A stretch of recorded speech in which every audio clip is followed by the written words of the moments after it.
Hi Lee. Morning. How are You you? okay? Yeah, good, thanks you. Hiya. Long time no see. I know. How's things? You okay? Surviving. Yeah, and me. You got your contract. Good. I saw your son today Okay. in the last season. I think he might be with Fulham. Right. Press box. Yeah. Okay. Good morning, everyone. Welcome to St George's Park for this press conference with Lee Carsley, following on from the announcement of our men's under-21 squad for the upcoming UEFA European Championship. If we'd like to start off with Sky, crack on with the questions. Morning, Lee. Good to Hiya, see you you. okay? This is the first time most of us have seen you after the news of your contract extension. How fulfilling, but also how pleased are you to have that behind you with the intention of, laying your plans and your long-term ambition for the squad? Yeah, it's always nice to know that you're wanted and that you're valued. That's a big thing for what I do. I really enjoy my job. I'm proud of the role that I do, and signing an extension was a good moment. So yeah, it means that now we can.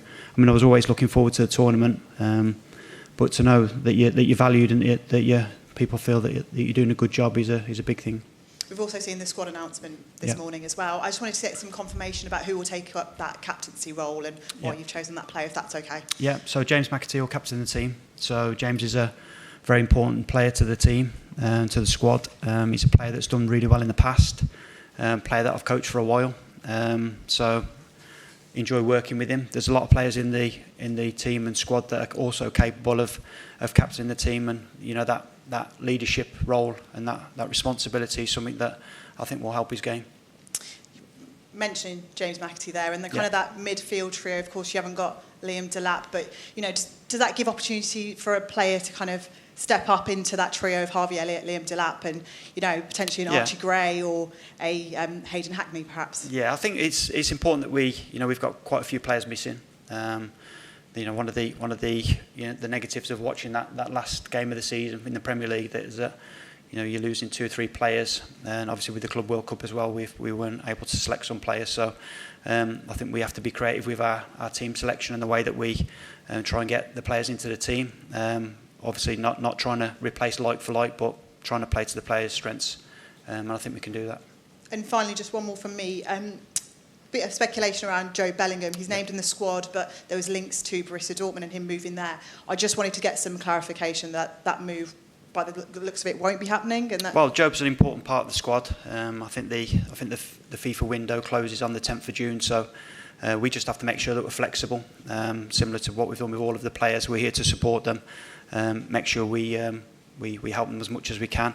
Jobe's, like I say, is an important part of our squad and will be travelling with us. Hi Lee, how are you? Very well, thank you. There was quite a bit of pressure on you 2 years ago to win this because you had a very experienced squad. Yeah. And I think everybody thought this was a squad that would go on and win it, and you did. What's the pressure like having to defend it? Because again, won it for 40 years, but you haven't defended this either for 40 years. Yeah, I always found that was quite unrealistic, that pressure that was put on the team, because for a country that's only won it twice in the past, to be expected to win it every time we go to it I think is unrealistic. I think the fact that we've won it 82 and 84, 2023, it's a brilliant target to go for, to try and do it again, to try and replicate Dave Sexton's achievements. If we can, we're definitely going out to try and do that. It's important that this next generation of England players believe that they can win major tournaments. I think that'll help long term with the senior team as well. So these players are used to playing with that expectation day in, day out. So it should be no different with England. Moving on from that point about the players should be expected to win major tournaments, how disappointed are you that Liam Delap is not with you? He's joined Chelsea and opted to go to the World Club Cup. He could have played for you and still gone to the World Club Cup and played in the latter stages for Chelsea. I think I'm definitely not disappointed. I'm delighted for Liam and his family. I think it's a brilliant thing for an English centre forward to play in the Premier League at such a prestigious club like Chelsea. Hopefully he'll do really well there and push for the senior team, and we'll move on. We moved on quite quickly. I think we've always known that 2 or 3 of the players could move to clubs that were playing in the Club World Cup, and we've been preparing for this now for a while. I know one's a FIFA tournament, one's a UEFA tournament.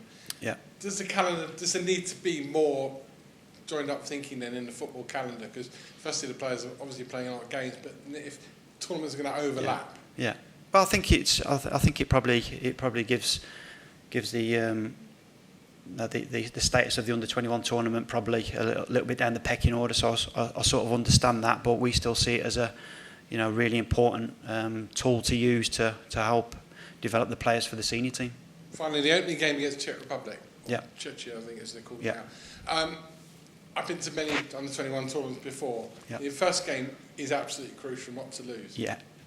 Yeah, definitely. I think it's so important that you get off to a good start. The 3 games that we've got, we showed in our previous campaign that Czech Republic are a very difficult team to play against. We played against them in the qualifying campaign as well. So we expect a very difficult, tough game. The fact now that it's on live on Channel 4 is a brilliant thing for us. TalkSport. And TalkSport, yeah. So it's brilliant that we got that back in, and hopefully the people back home really enjoy watching the team play.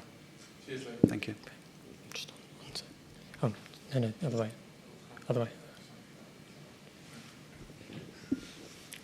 Hi Lee, just on a personal note, how frustrating has it been for you personally with the Club World Cup? Obviously you've got quite a few players who have been with you throughout qualifying who haven't been able to come to the tournament. Yeah. And also in the preparation camp, you've been sitting here expecting to have certain players, and then following day wake up and the situation changes. Has it been frustrating for you personally? No, not really. I think the Club World Cup hasn't come out of the blue. We've been preparing for this competition now for 2 years, knowing that the Club World Cup was always in the background. I think what it has done is made sure that we were adaptable and able to monitor a lot more players, knowing that this potentially could come into play. So yeah, it's not frustrating by one bit, and I definitely still see the importance of some of our players that will play in that competition. It's a brilliant thing for them to do. And maybe the one thing light in the squad with Liam Delap leaving is a number 9. Tom Fellows is going to travel with the group as well. Yeah. Is he ready to step up at any time should he need be? Well, we'll see. There's a lot of players that can play in that position. Like I say, we've been watching them. We've tried to pick a squad that's got a lot of different kind of profiles, players that can play in different positions. So I think we've definitely got a lot of opportunity and options in them positions. No more questions in this section.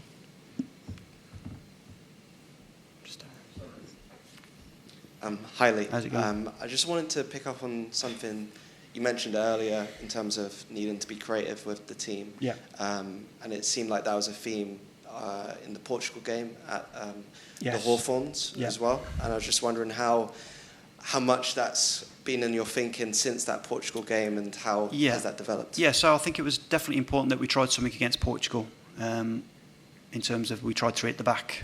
But then obviously in the last Premier League game, you lose Jared Banthwaite and Taylor Harwood-Bellis, that are 2 centre-backs that potentially would have played as two of the 3. So what we tried that system. It's something that we can go to. Something that the players understand in terms of we've already worked on parts of it. We'll start all of the tactical work now over the next couple of days, working into the Czech Republic, and I think you'll probably see a different setup and a different system.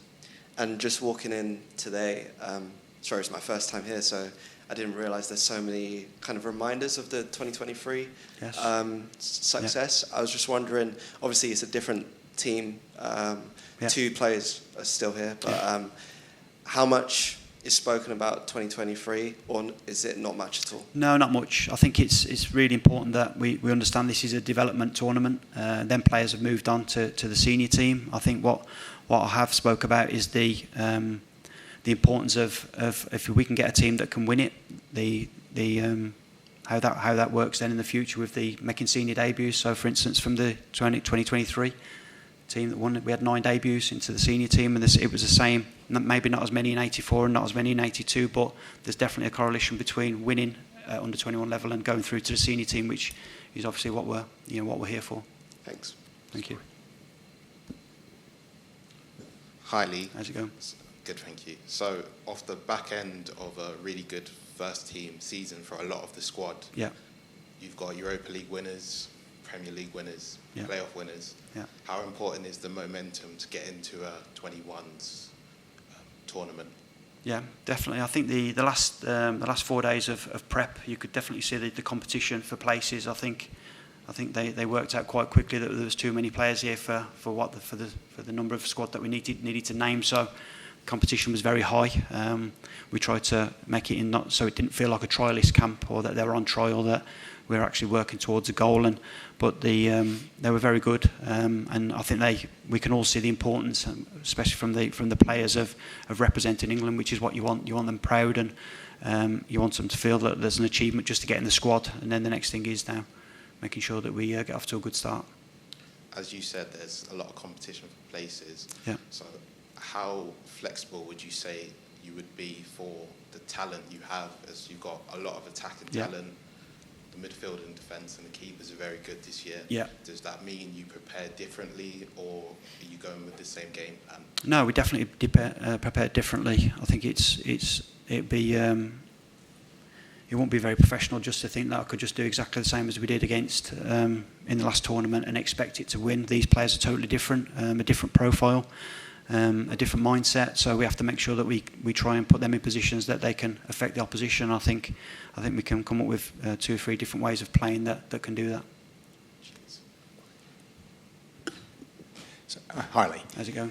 Not bad, thanks. So the balance of this squad is kind of been maybe changed a little bit by the 2 centre backs, those kind of challenges that you're facing there. Yeah. Can you just talk about the role potentially of Charlie Cresswell now, because of that experienced head that he is? Jarell Quansah obviously is incredibly experienced as far as his Liverpool and success this season is concerned. How does that kind of rebalance things with those key players being taken? Yeah, I think like you said there, it's important that they transfer what they do at their clubs over to international. Sometimes that's a bit of an issue because it's not as simple and as easy. But they're both showing that the capabilities to do that, especially them 2 players that you've mentioned there. I think Charlie's had a great season in France at Toulouse. Played a lot of games. Jarell's obviously been involved heavily at Liverpool, so 2 players that we expect to do really well at the tournament. Very, very well-travelled squad as well. You have that international experience now, increasingly, which we're seeing in the youth ranks of players playing across Europe. How big is that? It's such a big thing, obviously, not just the football, but the social aspect to it as well. Learn another language, travelling, being away from your family, being away from the comforts, which is obviously, anyone that's got kids will know how difficult that is. Then to add the pressure of having to perform and be a footballer, is always something that we shouldn't underestimate. These players are very resilient in what they do most days, and it's good to have them back. And this is obviously under 21 level, so there is a set range of ages that are in there, but there are young and old. Who are your father figures in the squad? Father figures, I'm not sure we've got any.